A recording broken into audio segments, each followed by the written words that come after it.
बाळासाठी टीथर मागवत आहे तर मग हा व्हिडिओ तुमच्यासाठी. आम्ही आमच्या बाळासाठी ही 3-4 प्रकारची टीथर मागवली होते अशा. तर हा आहे पहिला रिमोट कंट्रोल. हा रिमोट कंट्रोल सिलिकॉनचा आहे, पण याच्यामध्ये ना खूप सारी धूळ जाऊन बसते. तर ही धूळ बाळासाठी चांगली नाही आहे. तुम्ही कितीही साफ केले तरी हा टीथर जो आहे तो साफ होत नाही. ॲक्च्युली हा चांगला आहे. याचा फायदा की आपला जो टी व्हीचा रिमोट कंट्रोल असतो तो बाळ ते घेतं, तर त्याचं रिप्लेसमेंट म्हणून हे आहे.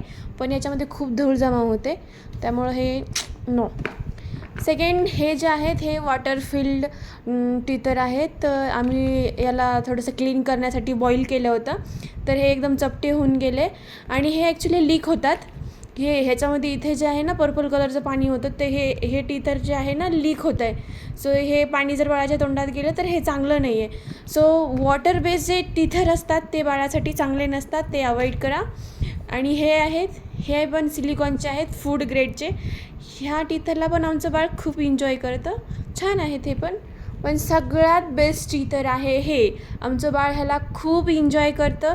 ह्याच्यामध्ये जे आहे लाकड आहे हे नीमचं आहे. आणि ॲक्च्युली हे टीथर पण घाण होतं, इथं पण धूळ जाऊन बसते, पण ह्या धुळीला तुम्ही ब्रशनी साफ करू शकता. आणि आमचं बाळ ह्या टीथरला खूप एन्जॉय करतं. हे टीथर तुम्हाला हवं असेल तर कमेंटमध्ये लिंक टाईप करा, मी लिंक सेंड करून देईल. Bye bye guys.